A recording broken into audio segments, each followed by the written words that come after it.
Hey everyone, welcome back to my latest episode of the Inchstones podcast. Today I have Jenny Briggs here. She is a mother and author.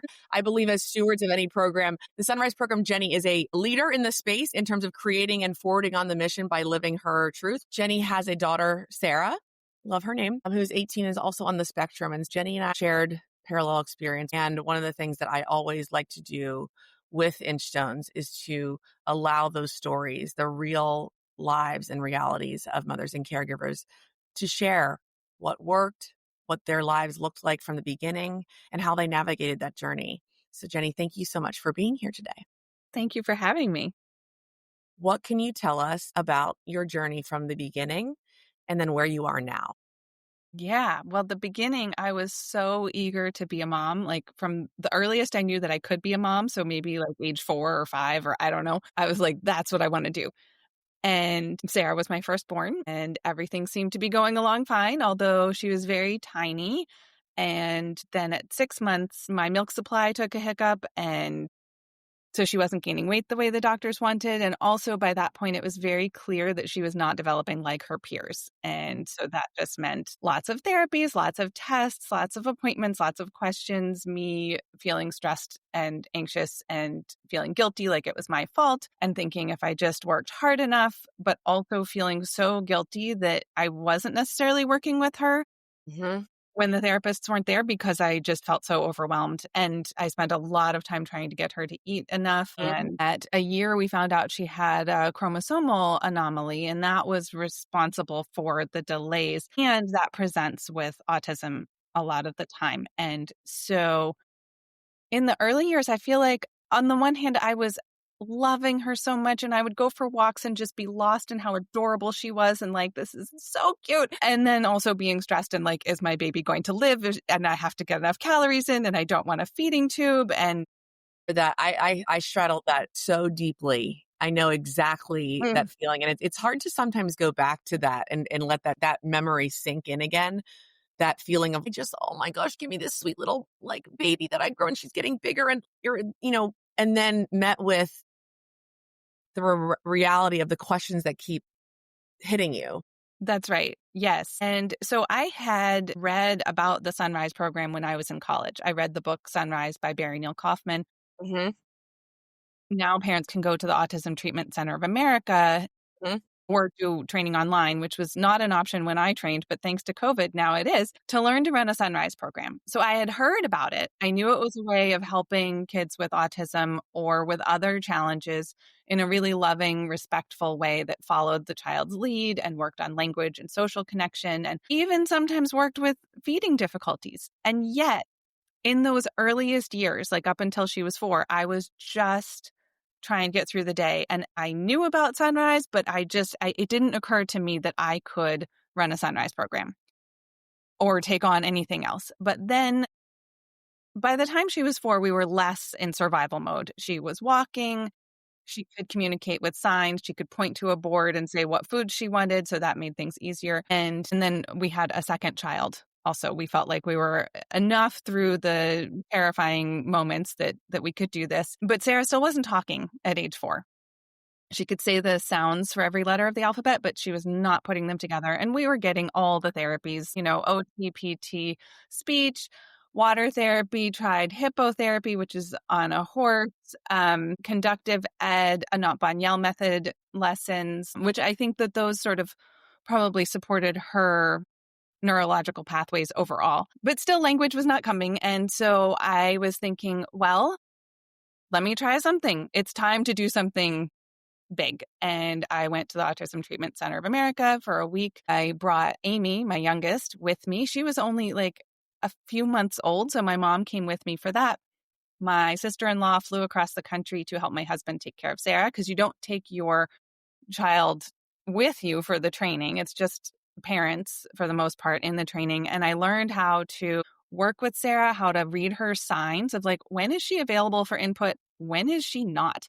And once someone explained it, it was so obvious, but I hadn't thought of it before. Or she needs to be able to watch my mouth if she's going to learn how to say a word.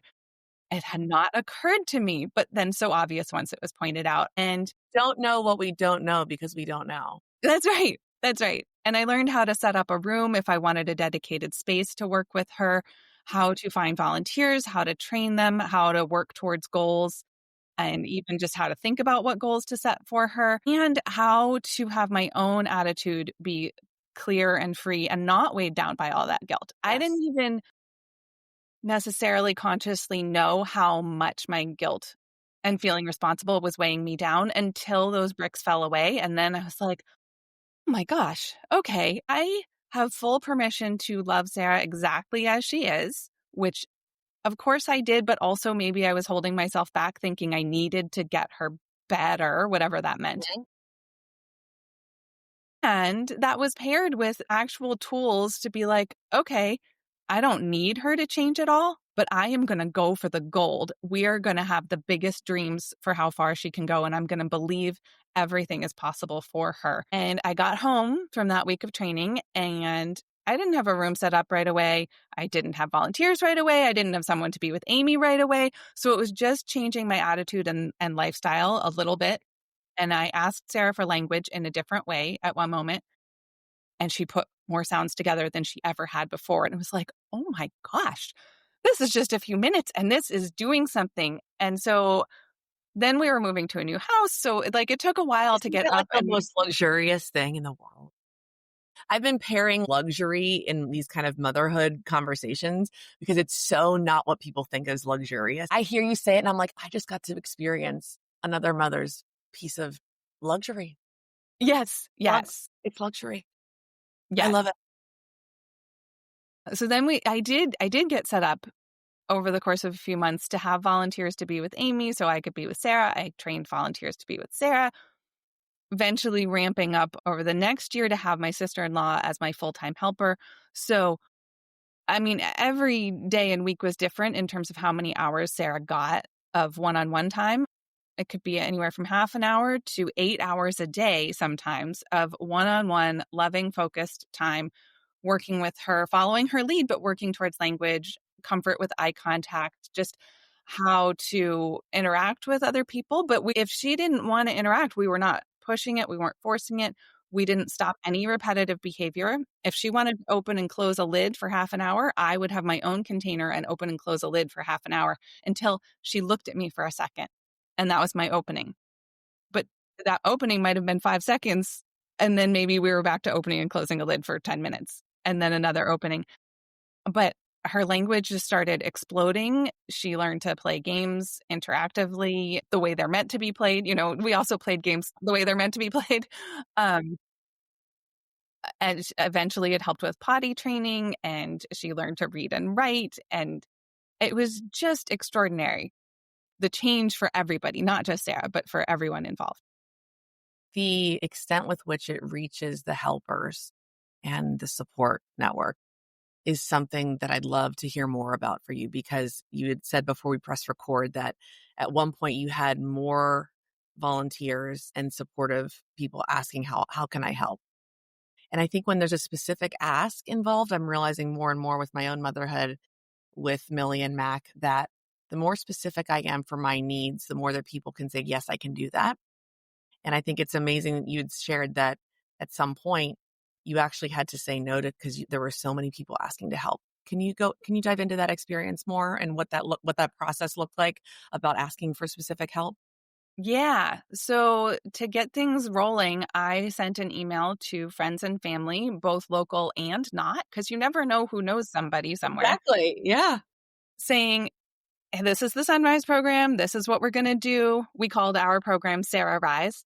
Hmm. And I was saying, if you want to help work with Sarah, then I'm asking for 2 to 4 hours a week of your time plus a couple hours once a month for a team meeting. I will train you. If you want to come be with Amy, then any amount of time is helpful and I will spend the time with Sarah. If you want to make me a dinner, that's awesome. Like anything is helpful. And I got a lot of responses from that, both from people I knew well and people I didn't know, or people responding saying, I know someone who Hmm. maybe has experience with autism and might be interested in babysitting. And I was like, well, I'm going to take that name, that person, and ask if they'd like to be a volunteer, not a babysitter. Or I reached out to the Friendship Circle, which is a group that matches neurotypical teens with kids with special needs. And they just have a play date like once a week. And I reached out and I said, here's what I'm doing. Do you have anyone who would be open to being trained? This is a little different. And they did. And then that person loved what he was doing so much. He gave a presentation to his high school class about the Sunrise program and about Sarah. And one of his classmates then reached out. I started writing weekly updates to my parents and best friends saying, here's what we're doing. Here's what happened with Sarah this week or what she did. And one of my friends started reading my updates to one of her friends, who then reached out to me and said, hey, I would love to hang out with Amy to give you time with Sarah. So it just felt like it grew.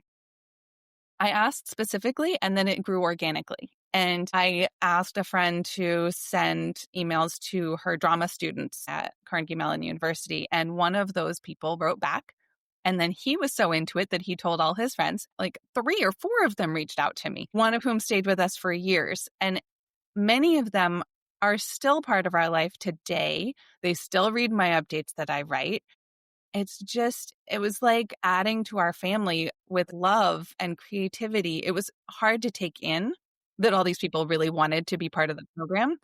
But the end of my book is a piece is written by the volunteers saying, this is what it meant to me, because it really impacted their life. For some of them, it changed what they decided to do after college or just changed how they thought about themselves or moved through the world. I'm speechless because there's such power in low conscious growing when loving your child to have them become the best version of who they are, not to, like you said, not to fix, not to change, not to coerce onto a path that might not be most authentic to their developing body and mind.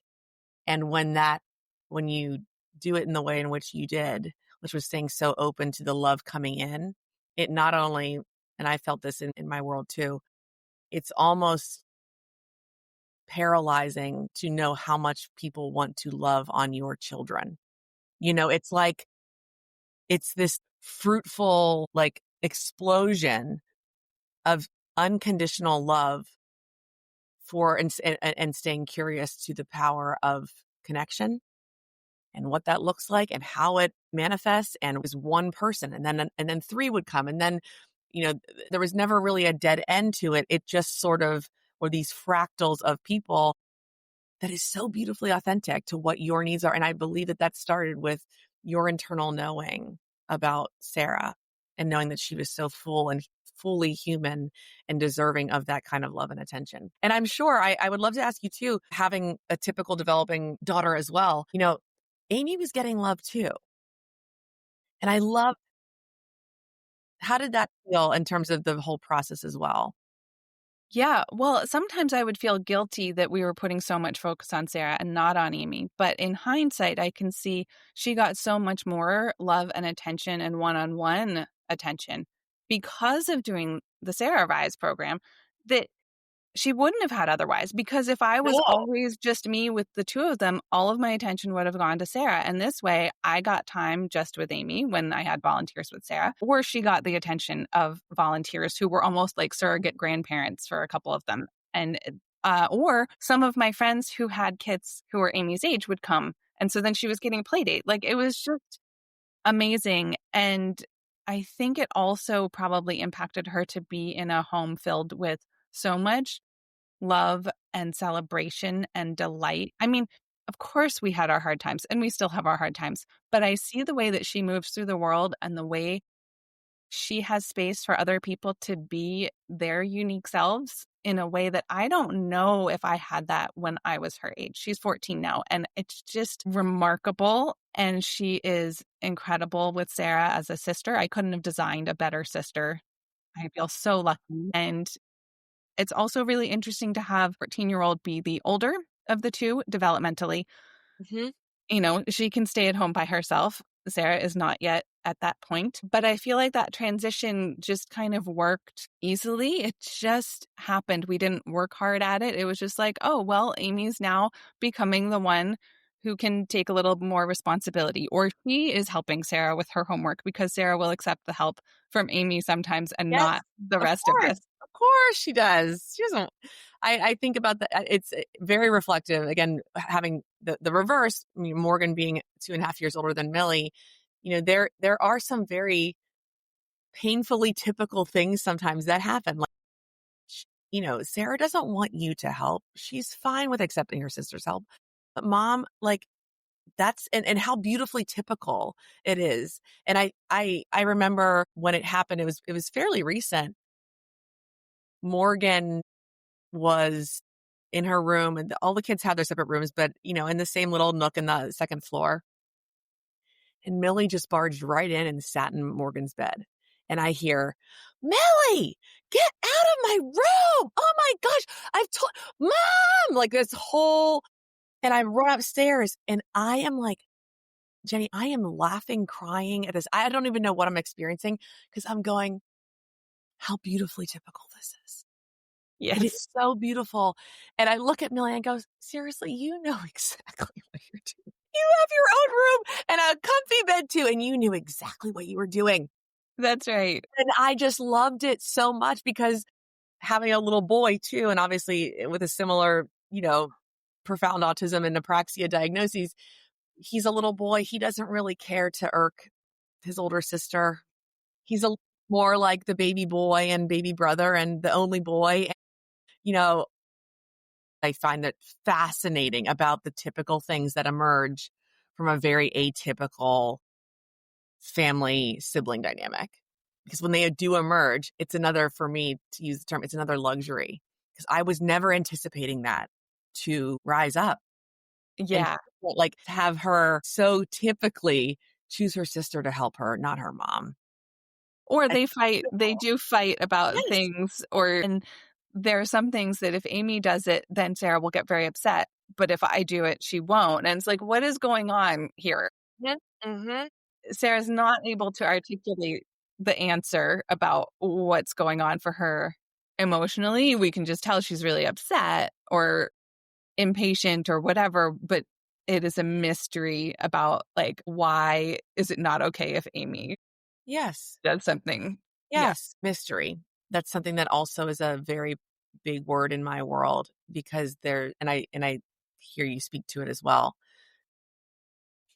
I think that the mystery of not knowing how you would have expected to know a child with neurodiversity that you are beautifully given, and I believe they happen for us as humans and mothers and parents. The suspension of what if is always the holding space for the mystery of their development at first. And I mirror your journey of like the anxiety and the grief and the guilt. And then somehow that space of the unknown and the mystery becomes an uncomfortable place that you learn to sit in because it's actually not wrong. It's just uncomfortable.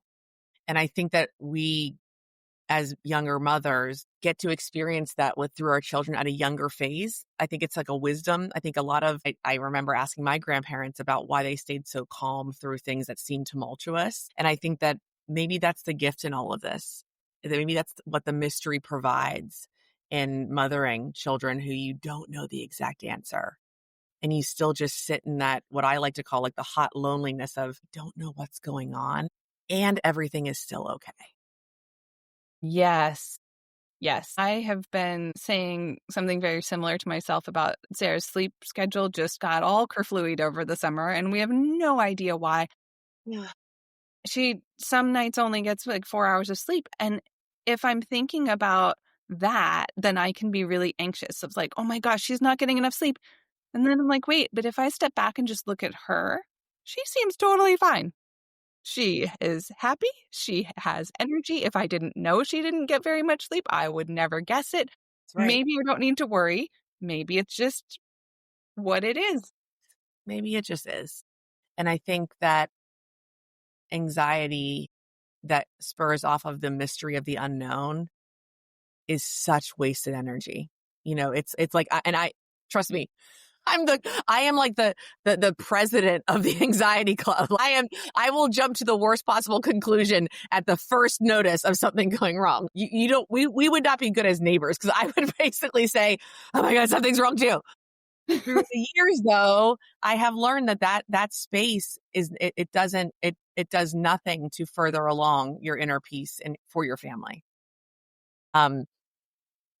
Yeah, sleep can be very confusing with these children. As I shared with you before, fire alarms going off in the middle of the night. My first reaction, if I'm being really honest, was me going, I'm so tired. I am like, it wasn't about them actually. It was that my first unconscious reaction to a fire alarm going off in the middle of the night was actually not about the children's disruptive sleep. I'm being very honest. It was that I am so tired. So what does that input to me that I need to prioritize rest probably on a greater scale so that when this happens, I don't wake up to the first reaction, unconscious reaction being, I'm so bloody tired. I think that's honestly why I'm frustrated about Sarah's sleep is it's impacting my sleep. That's because right. she likes to call out That's for me. right. And That's it's right. like, if it wasn't impacting my sleep, I might be even less worried about it. I might not even know that she was not sleeping well if she wasn't calling out to tell me. Again, there's a lot of unconscious, subconscious things that we do as mothers. And I think sometimes being so hyper attuned to children with neurodiversity who present and their bodies and minds work in ways that we don't really understand at times, the ability to just realize that if someone came in and saw them from the street or a neighbor coming in, they probably wouldn't ruminate and stir over the thing that might have set one or both of us off.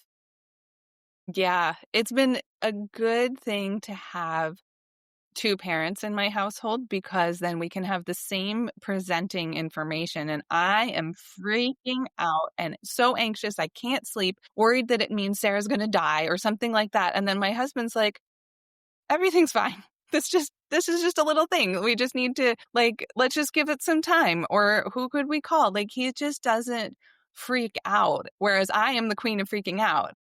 And we have had conversations and I'm saying, you mean you're not terrified that she's going to die if she has another seizure? And he's like, no. I'm like, oh, maybe I don't have to be so terrified.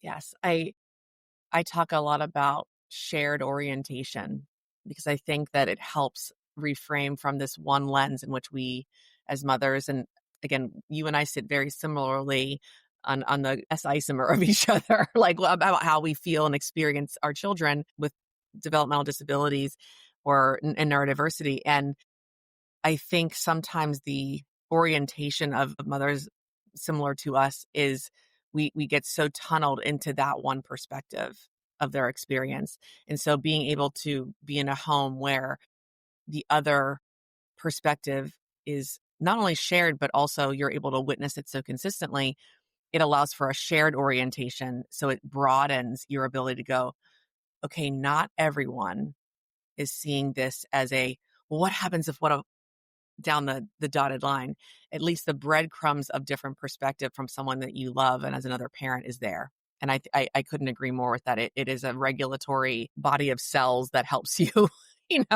like quite literally reorient. I want Yes. to ask you to share a little bit about your book, because that is really what drew us together.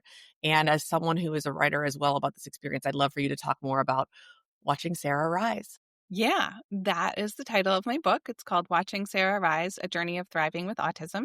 And it is about our whole journey from infanthood and those hard years all the way up through deciding to run the Sunrise program for her and how did I make that happen and how I found volunteers. And then going through the years of experiences of what did we do in the room, like telling specific stories about interactions with her or maybe challenges that we faced. How did we handle potty training? All of that, all the way up through when she's ready to go off to first grade, which happened when she was 9. We definitely played around with the normal timeline of things, and then ending with the pieces from the volunteers.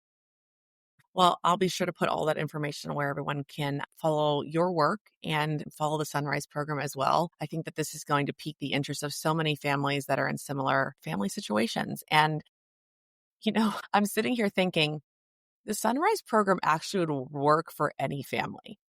Like that, when you really get down to it, doesn't this seem like it's universal? That it's coming back to this idea of community and being seen and witnessed, and the specific support that is being asked need. That sense of community support, the third space we talk about, like has been lost so much in the digital age. And you were able to put that back in to your family in a time that was evolving itself. So I really appreciate you are, the way in which you live is such a real example as to what can happen when we ask for the supports that we need, because that is such a big topic in neurodiversity and what support looks like. Low support needs, high support needs. It does not really matter what that is, but a support needed is so beautiful if you're willing to suspend your ego and your charge of like, no, it should be this way, and saying, no, I need this specific help. Yeah. And you're such a wonderful example of what that can look like. Thank you so much. What is one small win, small, maybe not even a goal that you had, but you realize, wow, that was, I noticed that. And it really was a mark and reminder to me that we are growing. Right? Social construct, Jenny. Time's a social construct. But it's where I clash with my family. My husband and my daughters is we'll talk about a plan and I'll be like, okay, it's going to be this way. And then it doesn't. And I get upset. Good. Or maybe we don't have to make a plan, but this feels like I'm at the bottom of a mountain and it's really hard to take on a mountain when part of me still believes that I'm right and they're wrong. You will find it. So lean on the fact that you have deep in your bones experience to support whatever you need to do, whether that's through verbal, affirmations or your own internal work. So thank you for sharing that. And I have to note before I go off, I just realized that your earrings are the hungry caterpillar. Yes, they are. And that is the hyperfixation of my daughter Millie's of the past year and a half. So much so to the point that her social group has those oversized books, like the ones that are literally this big. We've had to hide it from her because she will, like luggage, she will try to carry it out. I mean, the obsession, the hyperfixation with hungry caterpillar is alive and real in my home. So this is a nice little wink from above to see those because that's Millie going, everyone needs to love the hungry caterpillar. Yes. I've got the socks. Oh, yes, that's your birthday theme, everything. Yep. We were on that. So that was a nice little smile that I saw whenever because they were straight on and then they shifted a little bit. I was like, oh my goodness. Yes. Anyways, Jenny, thank you so much. Thank you for sharing your Inchstone, and thank you all for listening. Until next time on the Inchstones podcast.